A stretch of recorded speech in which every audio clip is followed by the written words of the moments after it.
우리 하나님의 말씀 요한복음 1장 39절 펴겠습니다. 요한복음 1장 39절입니다. 요한복음 1장 39절 말씀 우리 같이 한번 읽어보겠습니다. 요한복음 1장 39절 시작. 예수께서 이르시되 와서 보라. 그러므로 그들이 가서 계신 데를 보고 그날 함께 거하니 때가 10시쯤 되었더라. 아멘. 그 바로 몇 줄 밑으로 내려가 보시면 46절 있습니다. 1장 46절 우리 계속 한번 읽어볼까요? 시작. 나다나엘이 이르되 나사렛에서 무슨 선한 것이 날 수 있느냐? 빌립이 이르되 와서 보라 하니라. 아멘. 조금 뒤로 넘어가서 4장 29절 보실까요? 4장 29절 4장 29절 같이 읽어보겠습니다. 4장 29절 시작. 내가 행한 모든 일을 내게 말한 사람을 와서 보라. 이는 그리스도가 아니냐 하니. 우리 방금 세 구절 읽었거든요. 공통점이 뭐가 있을까요? 와서 보라. 와, 금방 또 캐치를 하셨습니다. 아, 역시 우리가 전도에 대한 여러 세미나를 제가 많이 좀 그 강의도 듣고 또 자료도 찾아보고 또 책도 보고 그렇게 하다 보니까 와서 보라는 메시지가 자주 반복된다는 것을 느꼈어요. 그래서 성경을 찾아보니까 우리가 읽었던 이런 구절들이 눈에 띄었고요. 그래서 이 구절들은 전도의 방법에 대해서 설명할 때 자주 활용되는 본문 중에 하나예요. 그래서 일반적으로 어떻게 적용하나 살펴봤더니 이런 식이죠. 어떻게 설명을 하냐면 성경에서도 예수님을 소개할 때 일단 한번 와서 봐라 이렇게 말씀하셨다. 그러니 전도 대상자를 일단 한번 오게 하자. 예배당에 일단 한번 와봐라 뭐 이렇게 하자는 거죠. 그러면서 우리도 일단 이렇게 전도하면 된다. 일단 오게 하자. 거두절미하고 일단 한번 오게 하자. 나머지는 하나님이 다 알아서 하실 거다. 뭐 이렇게 가르치는 거죠. 즉 전도하는 방법 중에서 일단 사람을 한번 와서 보게 하는 것을 강조하는 아이템 구절 중에 하나가 바로 이런 구절들이라는 거예요. 제 생각에는 왜 이렇게 와서 일단 보자 이런 얘기를 강조하나. 이런 전도 방법은요, 어떻게든 사람을 한번 데리고 오기만 하면 된다. 뭐 본인이 그 복음을 설명하려고 하고 뭔가 이게 어떤 구원의 역사, 과정 이런 것들을 설명하려고 하니까 숨이 탁 막혀버리죠. 어디서부터 어떻게 설명해야 될지도 모르겠고. 그러니까 부담이 100배예요. 전도를 한다는 것 자체가 부담이 100배라고요. 그런데 이렇게 지금 한번 와서 봐라. 그러니까 한번 데리고 오는 것은 어떻게든 할 수 있을 것 같아. 나랑 같이 한번 와주면 우리 끝나고 우리 오후에 늦게 우리 뭐 저녁 식사를 같이 한다던가 한번 이런 식으로 좀 한번 오게 할 수는 있으니까 얼마든지요. 그래서 이 전도의 무거운 의무를 가진 그리스도인들에게 일말의 부담감을 좀 덜어주는 효과가 있는 것 같다라는 생각이 들어요. 제 생각에는 교회에 데리고 오는 것까지는 나의 소임이다. 한번 데리고 나오는 거 뭐 어떻게든 내가 한번 해보겠다. 그러나 그 이후의 문제는 내 소관이 아니다. 이후에는 내가 책임지지 않아도 된다. 목사님도 그랬다. 한번 와서 봐라. 그랬으니 한 번만 데리고 와라. 그래서 이런 교회들은 대부분 이제 모시고 온 분들 총동원 주일을 뭐 이런 때 해가지고 공연, 각종 유명인들 또 누구나 이제 알 수 있는 얼굴의 어떤 개그맨들 이런 사람들을 초대해 놓고 그 와서 보라 하는 그날 뭔가 탕 터트리는 이벤트로 삼죠. 이런 암묵적인 메시지 가운데 일종의 무거운 책임감을 경감하는 그런 효과가 있는 거죠. 이렇게 되면 전도하는 그리스도인은 조금은 부담을 덜어낸 상황에서 전도를 하니까 내가 이 이상 뭘 안 해도 된다라는 어떤 부담감이 좀 덜어지니까 이런 방법이 환영을 받는 것으로 여겨져요. 워낙 전도 안 하니까 이렇게라도 내가 전도하는 신용을 낼 수 있다는 것에 대해서 자기 위안을 삼을 수 있으니까. 그렇다면 이런 구절들을 활용한 전도의 방법은 성경에 이런 구절들이 실제로 나오니까 뭐 성경적일까? 뭐 이건 의심하지 않았을 거예요. 과거로부터 지금까지는 뭐 성경에서도 와서 봐라. 지금 우리가 읽었던 구절들에서 3번이나 반복해가지고 와서 봐라 했으니까 이건 성경적인 전도법이다 라고 일말의 의심도 없이 그냥 받아들였을 거란 말이죠. 근데 우리가 가만 생각해 보자고요. 정말 그것이 성경적일까? 아니면 앞서 살펴본 여러 성경 구절들처럼 우리가 수요 특강 때마다 우리가 오해하는 구절들을 계속 공부해 왔잖아요. 근데 그런 성경 구절들처럼 성경 본문의 맥락과 의미를 제대로 읽지 못한 것일까? 어쨌든 이 올해, 작년과 올해 계속해서 우리가 오해하는 성경 구절을 읽고 있으니까 아마도 답은 이미 정해진 거겠죠. 오해하고 있는 성경 구절이 맞아요. 자, 성경에서는 이렇게 와서 봐라 하는 말로 초청한 곳이 앞서 읽은 세 구절이죠. 근데 첫 번째, 언제 그랬냐? 우리가 39절에서 읽었는데 첫 번째 본문은 어떤 배경에서 그랬냐면 예수님께서 친히 말씀하셨어요. 그리고 두 번째 본문은 빌립이 나다나엘에게 한번 말했던 거고요. 세 번째 본문은 예수님을 만난 사마리아 여인이 여러 사람들에게, 마을 사람들에게 돌아다니면서 와서 한번 봐라 이렇게 설명할 때, 그래서 한 번은 예수님이, 한 번은 빌립이, 한 번은 사마리아 여자가 이렇게 와서 봐라 그랬다는 거죠. 그래서 그러면 이제 가벼운 질문으로 이제 이 문제를 한번 환기해 보죠. 정말 우리 머릿속을 백기장으로 만들고 가벼운 질문을 한번 던져볼게요. 이 구절들에서 와서 보라라는 초청을 받은 사람들, 이 초청을 받은 사람들이 과연 메시아를 아는 사람들이었나요? 아니면 모르는 사람들이었나요? 이 질문에 대해서 진지하게 답변을 생각하다 보면 이 상황이 불신자를 전도하는 상황이었는지 아닌지 쉽게 알 수 있어요. 깊이 생각 안 하면 당연히 불신자들에게 와서 보라 한 거지. 근데 그 바운더리가 어디냐는 거예요. 그 예수님이 전했던 곳, 빌립이 전했던 곳, 또 사마리아 여자가 전했던 곳이 이스라엘 안이었어요? 이스라엘 바깥이었어요? 그 이스라엘 안이었다면 구약 성경을 알고 있을까요? 모를까요? 구약 성경을 안다면 오실 메시아에 대한 정보를 알았을까요? 몰랐을까요? 알았겠죠. 통상적인 그리스도인의 전도는 정말 하나님이나 예수 그리스도에 대해서 또는 메시아, 오실 메시아에 대해서 전혀 모르는 사람을 대상으로 행하는 것이 일반적인 전도예요. 이런 복음의 요소를 전혀 모르는 사람들에게 전하는 것이 전도라고 하죠. 이런 전도는 성경에서 바울이 이방인에게 가서 전도하는 예들에 해당돼요. 사도행전에 나타나는 바울 전도 여행에서 바울이 유대인 회당에 들어가서 전도하는 것을 제외한 나머지 전도들은 전부 다 하나님이나 예수님, 어떤 메시아 이런 선지식이 없었어요. 전부 다 아무것도 모르는, 성경도 모르고 하나님, 예수님, 성령님 물론 모르고 오실 메시아에 대한 정보도 전혀 없는 상태에서 처음부터 끝까지 다 설명해서 믿게 하는 그런 것이 이제 전도였죠. 대표적으로 사도행전 17장부터 나오는 우리가 잘 아는 그리스 아테네, 성경에서는 아덴으로 나오는데 아테네에서의 전도, 우상들을 보고 거기 있는 사람들에게 너희를 보니까 범사의 종교성이 많도다 하면서 전도를 하잖아요. 또 사도행전 19장으로 가보면은 에베소의 아데미 여신을 섬기는 그런 사람들에게 또 전도를 하잖아요. 또 사도행전 24장의 벨릭스 총독이라든가 25장의 베스도라든가 사도행전 26장의 아그리빠 앞에서 전혀 하나님이나 구원주, 메시아, 그리스도 이런 개념 자체가 없는 사람들 앞에서 진짜 말 그대로 성경적인 배경이 전무한 사람들에게 바로 그런 전도를 행했던 것이 바로 성경적인 의미에서 바른 전도였단 말이에요. 이런 전도는 전혀 모르니까 불신자들이죠, 말 그대로.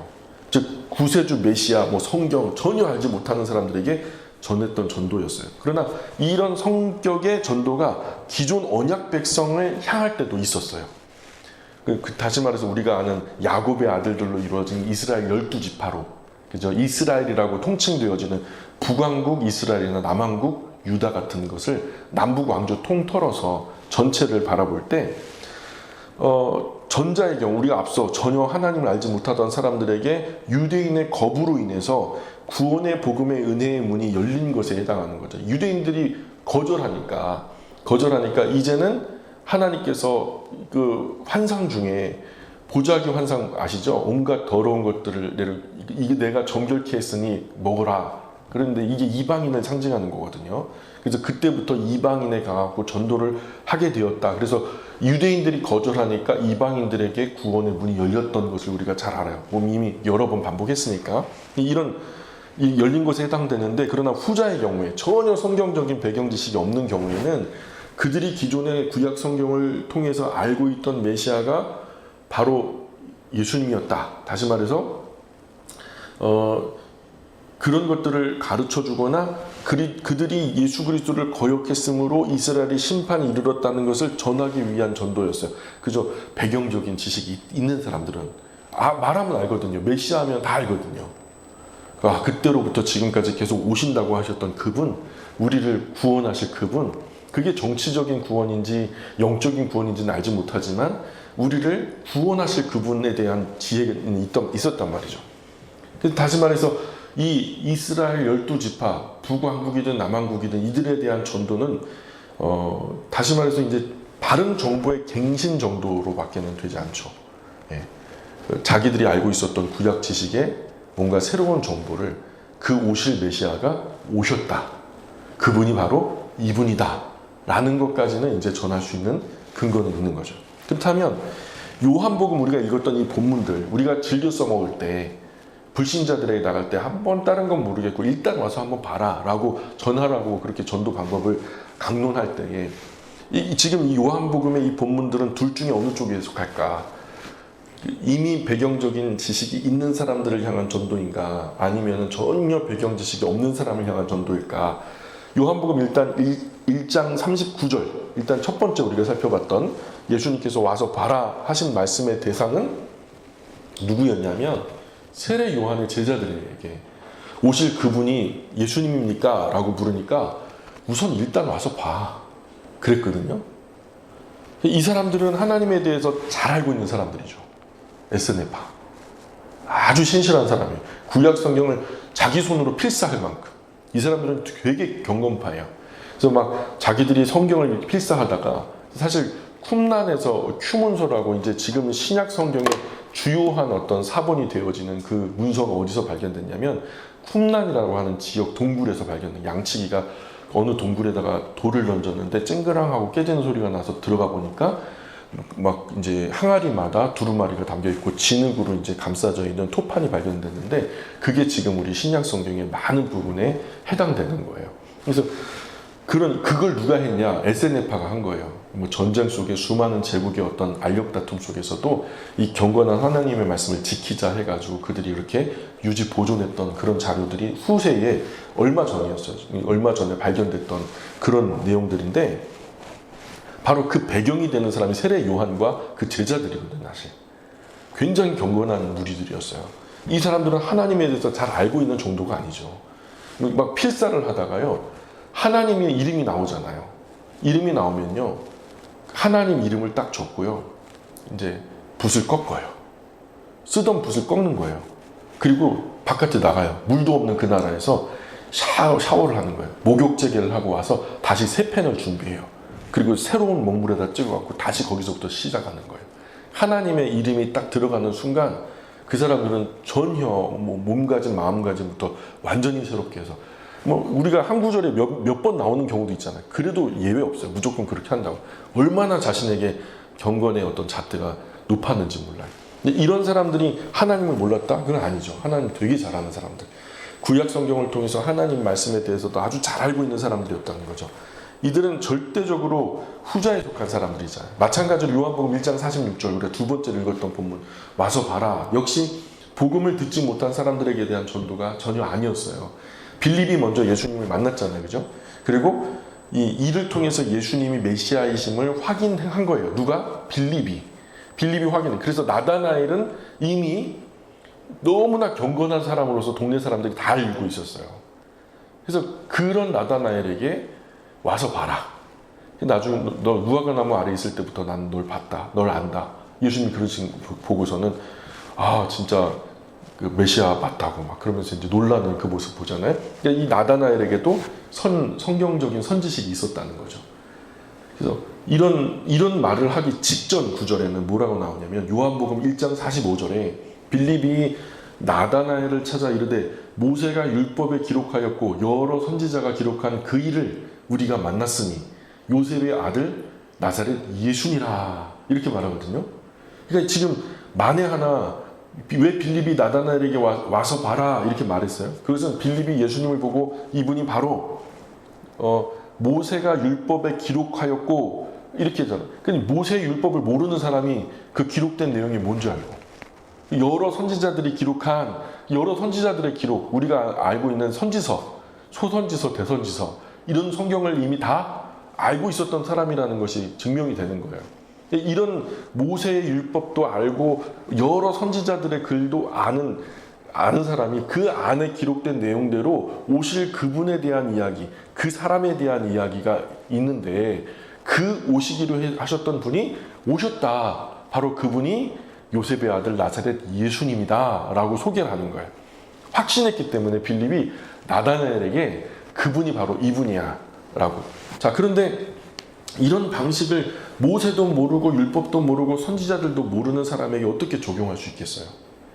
와서 봐라 할 때는 와서 확인해 보라는 얘기잖아요. 진짜 맞나 틀리나 내가 혹시 착각한 걸 수도 있으니까 나는 확신하는데 너도 한번 와서 봐봐. 그분이 바로 이분이야. 바로 이 사람이 우리가 서로 잘 알고 있는 구약 성경에 기록되었던 메시아 그분이다 라는 의미잖아요. 그러니까 너도 와서 확인해 보라 이런 뜻인 거죠. 그런데 성경도 모르고 하나님도 모르고 메시아도 모르는 사람이 와서 뭘 확인할 수 있단 말이에요. 이런 정황을 전도 대상자인 불신자들에게 전도할 때 적용할 수는 없는 거죠. 이런 구조를 통해서 와서 봐라. 일단 한번 와서 보세요. 그거는 아닌 거예요. 전도의 방법론으로 볼 땐 이거는 그렇게 써먹기는 합당하지 않은 용도다. 또 우리가 마지막 세 번째로 읽었던 요한복음 4장의 말씀에서도 우물가에서 사마리아, 북왕국의 수도였던 사마리아 도성 안에 있는 우물, 그 우물가에 아무도 물들어 나오지 않은 정오의 대낮에 햇빛 아래서 이 여인이 아주 구슬프게 살았던 정말 사연 많은 이 여인이 예수님을 만나서 대화를 하다가 자 어때요? 이 여인이 왜 마을로 뛰어내려가서 사람들에게 전도하기 시작했어요? 예? 사마리아 여인은 단지 나의 개인의 문제를 해결해 줬다고? 아니면은 아무도 몰라주는 내 깊은 마음의 어떤 깊은 상처를 어루만져 줬다고? 그래서 뛰어내려갔어요? 그런 것들을 만져주고 해결해 준 귀한 사람 내지는 어떤 존귀한 위인을 만났기 때문에 사람들에게 전도하러 갔나요? 그거 아니거든요.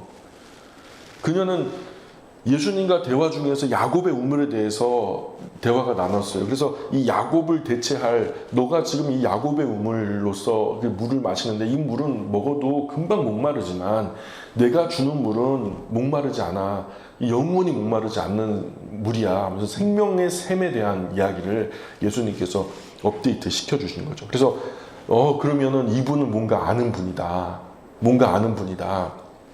그러면 지금 우리가 북왕국과 남왕국이 끝났음에도 불구하고 지금 두 나라가 나누어져 가지고 북왕국의 사람들은 사마리아를 중심으로 남왕국의 사람들은 예루살렘을 중심으로 여기서 예배하는 것이 진짜야. 여기서 예배해야만 하나님이 받아주셔 라고 해서 고집을 피우면서 나눠진 상태거든요. 그래서 남왕국 정통성을 가진 남왕국 유다 사람들은 사마리아 사람들은 피가 섞였다고 개취급하는 그런 시절에 유대인들은 아예 그 사람들은 사람 취급도 않는 시절에 묻는 거예요. 따져 묻는 거예요. 그러면은 선생님, 그 사마리아에서 예배드리는 게 맞아요? 아니면 예루살렘에서 예배드리는 게 맞아요? 그랬더니 여기도 아니고 저기도 아니야. 영과 진리로 예배할 때가 있다. 바로 이때다. 하시면서 우리 예배 들어가기 전에 하나님은 영이시니 예배하는 자가 영과 진리로 예배할지니라. 이 말씀을 그 흐름에서 주신 거예요. 이거는 어떤 장소적인 개념이 아니다. 본질에 관한 개념인데 하면서 그거 사실은 예루살렘 성전도 사마리아에 세운 것도 사실 여로보암이 악한 마음으로 세운 것이잖아요. 근데 그것도 성전이잖아요. 장소적인 개념의 성전. 그런데 그건 상징적인 의미예요. 실제는 뭐죠? 예수님께서 그 예루살렘 성을 보시면서 뭐라고 말해요? 예루살렘 성전을 보시면서 저 성전을 헐어버려라. 그걸 어떻게 해요? 사흘 만에 내가 짓겠다. 이는 무엇을 두고 하신 말씀이다? 자기 육체를 두고. 자기가 죽지만 3일 만에 살아날 것을. 그러니까 이것은 상징이죠. 건물적인 의미의 성전은 상징이죠. 실체는 뭔 거예요? 예수님 자신을 말하는 거예요. 예수님이 살아계신 성전인 거죠. 그러니 이 살아계신 예수님을 우리 마음에 모시면 우리 마음이 성전 되는 거죠. 그 그리스도의 영, 예수의 영이라고 하는 것이 바로 그리스도의 영이라고도 표현되고, 그것이 바로 성령이라고 말하죠. 그 성령님이 우리 마음속에서 내주하시는 줄 믿습니다. 그러니까 우리 마음은 곧 성전인 거죠. 그러니까 너희 육체를 더럽히지 마라. 너희 육체가 주의 영이 거하시는 성전인지를 너희가 알지 못하느냐. 이렇게 말씀하셨던 것도 그런 맥락으로 이해할 수 있어요. 그러니까 예수님이 말씀하신 것은 모든 장소를 대체할 만한 온전한 예배, 새로운 예배, 즉 스스로 완전한 성전이 되시는 예수님 자신에 대해서 이미 말씀하신 거예요. 그것은 구약에서 정확하게 말씀하셨던 그 메시아의 중심성, 성전도 하나님을 중심으로 돌아가는 거거든요. 하나님이 예루살렘에서 떠나시니까 성전이 의미가 있었어요, 없었어요? 없었죠.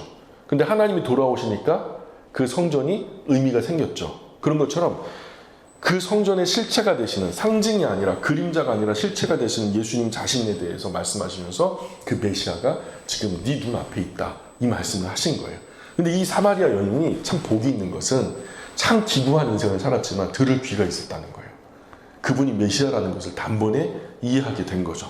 그래서 정말 이분이 내가 알고 있던 구약 성경 예언 속의 메시아 바로 그분이구나 라는 것을 깨닫고 난 다음에, 이 사실을 확인한 다음에 이 사마리아 여인은 역시 마을 사람들에게 달려가 이렇게 전해요. 뭐라고 전하냐면 요한복음 4장 29절에서 와서 봐라, 이는 그리스도가 아니냐. 그리스도를 히브리어, 헬라어로 된 거거든요. 그리스도는 구원자, 구세주라는 뜻인데, 이걸 갖다가 히브리어로 하면 메사이아, 메시아, 우리가 잘 아는 메시아, 우리말로 하면 구세주인 거예요. 그러니까 똑같은 말이에요. 그 메시아가 아니냐. 그럼 뭐냐? 구약에서 예언되었던 그분이 바로 지금 여기 와 있다, 우물가에 와 있다, 이렇게 말씀하시는 거죠.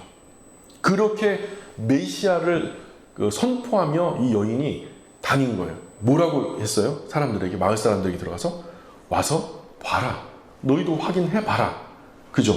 구약 성경의 선 지식을 가진 너희도 나와 같이 동의하는지 안 하는지 한번 와서 직접 봐라. 이런 의미에서 와서 보라는 말을 가지고 어떻게 성경도 모르고 하나님도 모르고 예수 그리스도가 누군지 메시아가 누군지 아무것도 모르는 이 불신자에게 합당한 전도 방법이라고, 효과적인 전도 방법이라고 가르칠 수 있어요. 전혀 그런 말씀 아니에요. 그런 흐름에서 나온 것도 아니고, 성경 안에서 와서 봐라 하면서 초청받은 사람들은 구약 성경도 아주 잘 알고 하나님도 메시아도 그에 따른 예언도 아주 잘 아는 사람들이었다는 거예요. 그들은 옛 언약 백성으로서 메시아를 기다리던 사람들이었어요. 그들은 발견한 것은 생판 전혀 알지 못하던 하나님이나 예수님이라는 분을 만난 것이 아니라 불신자들이 생각하는 그런 하나님을 만난 것이 아니었고, 아주 오랫동안 고대하고 기대하고 기다려왔던 그 메시아, 그분을 드디어 만났다는 거예요. 그래서 예수 그리스도를 만나서 그분으로 인해서 바로 이분이 바로 그분이시구나 하는 마음으로 와서 봐라 하면서 외친 거죠. 이 말씀을 와서 봐도 아무것도 증명받을 수 없는 불신자들 뭘 보라는 거야. 그래서 만약에 성경적인 선지식이 없는 사람들이요, 와서 봐라 그래갖고 왔는데 뭘 봐? 그랬는데 어떤 촌동네 30대 청년 하나가 멀뚱히 앉아 있어요. 그래서 뭘 보라는 거야? 저분이 그분이야. 그분이 누군데? 한참 돌아가겠죠. 오늘날 한국교회는 어떻게 해요? 와서 봐라. 그래서 목사님이 그렇게 설교를 해가지고 어떻게든 이제 손 잡아 끌고 와서 봤는데, 앉아갖고 봤는데 개그맨이 웃기면서 전도 세미나를 하고 있어요. 아니면 가수가 와서 노래를 부르면서 뭘 보라는 거예요? 공연 보라는 거예요? 그런 게 아니잖아요. 그쵸? 그것이 전도의 탁월한 방법이나 효과적인 방법이나 이게 성경적인 전도법이다 이렇게 가르치면 된다 안 된다? 그건 안 되는 거예요. 그런 방법으로 사용할 수도 없는 본문이고요. 사실 저는 전도의 탁월한 방법이 꼭 있다고 생각하진 않아요. 꼭 이 방법이다 저 방법이다 이렇게 어떤 방법이 있다고 생각하지 않아요. 환경에 따라서, 그 전도의 대상에 따라서, 그리고 무엇보다도 우리의 삶이 전도가 돼야 되는 것이 참 맞는 것 같고, 우리가 5분 스쳐 지나가는 사람들 전도지를 들고 왔다고 해서 전도가 되는 뭐 간혹 있겠지만요, 정말 우리가 신뢰하고 우리의 인격을 믿어서 너가 믿는 하나님이라면 나도 믿겠다라고 할 그런 모습으로 다가올 수 있기 위해서는 적어도 5년, 10년 깊은 관계성이 있어야 돼요. 신뢰가 쌓여야 된다고요. 그것을 위해서 우리가 참고 인내하고 좀 더 인격적으로 선한 방향으로, 나쁜 일이 있어도 해코지하려고 하지 않고, 제가 며칠 전에 터졌잖아요. 제가 전화도 그렇게 받으면 안 되는 건데 자꾸 살살 긁으면서 약을 올리니까 제가 좀 나이가 좀 들었나 봐요. 죄송합니다. 어린이들 앞에서 갑자기 욱하고 막 터져 나오는데, 제가 머릿속에 다 이제 막 상황이 끝난 다음에 고개를 팍 숙이고 얼마나 후회를 했는지, 막 목욕실에서요, 그날 저녁 그 다음날 아침 새벽까지요 잠도 못 자고 마음이 불편해가지고요. 이러면 안 돼요. 저처럼 이러면 안 돼요. 왜냐하면 우리는 전도지거든요. 삶의 전도지인데, 그 사람은 예수님 알지 아는지 모르는지 모르겠어요. 근데 제가 목회자라는 것도 알고, 근데 제가 그런 식으로 막 큰 소리 내면서 전화를 소리치면서 받았다는 건, 사실 그 사람, 최소한 그 사람이 그리스도인에 대해서, 적어도 교회에 대해서 선한 마음을 갖게 되기까지는 얼마나 많은 또 돌아가는 과정이 필요하겠어요. 그래서 참 그래요. 저는 굳이 전도의 탁월한 방법을 발굴하기를 원한다면, 우리가 앞서 나누었던 말씀들 중에서 바울이 이방인에게 복음을 전했던 상황 속에서, 그죠? 전도의 좋은 방법을 발굴해내는 편이 훨씬 더 성경적으로 합당하다고 생각해요. 그럴 때 우리 전도가 성경을 기준으로 벗어날 위험이 훨씬 더 적어질 거라는 거죠. 앞뒤 따져보지도 않고 예수님도 와서 봐라 했다, 빌립도 나다나엘도 와서 봐라 했다, 사마리아 여자도 사람들에게, 마을 사람들에게 와서 봐라 했다, 그냥 우리도 와서 봐라 해야 된다, 그러니까 열심히 와서 보라고 전도하자, 와서 보긴 뭘 봐, 그죠? 이런 식으로 전도를 가르치는 것은 성경의 본질을 왜곡하는 것이라는 거예요. 물론 저리 가라, 와서 보라보다는, 저리 가라 하는 것보다는 와서 보라가 낫죠. 예. 이리 와라, 와서 봐라 하는 것이 낫긴 낫지만, 그러나 그것은 성경의 바탕을 둔 본질적인 논의는 아니고요. 우리는 이 성경 안에서 말씀이 뭐라 하든 뭐 실용적이기만 하면 된다, 뭐 효과적이기만 하면 된다, 아무렇게나 갖다 붙여 써먹어도 된다, 그런 마음 때문에 한국 교회 강단이 너무나 많이 더러워졌다는 것. 그리스도인들만 있어야 할 이 교회에 그리스도 아닌 것들이 너무 많아졌다는 것. 그래서 오늘 교회가 욕을 먹고, 그래서 오늘 교회가 그 신뢰성을 다 잃어버리고, 가톨릭 처치, 보편 교회의 사명을 우리가 감당하지 못하는 지경에까지 이르렀다고. 그 맛도 잃어버리고 빛도 잃어버려서 사람들에게 버려져 밟히는 그런 교회가 되어버렸다고. 저는 이런 부분이 그렇게 됐다라고 생각해요. 그래서 성경을 중심으로 우리가 갖고 오고 싶은 것들을 우리 입맛에 맞게 가지고 오는 것이 아니라 성경 상황에 맞게 가져오자. 작은 차이가 나중에 큰 차이가 되거든요. 그래서 아무렇게나 갖다 붙여 써먹어도 된다라고 생각하는 사람이 되어서는 안 되겠다. 우리는 성경대로 더 바른 중심에 서자, 이런 마음으로 오늘 말씀을 마무리하겠습니다. 우리 기도하겠습니다.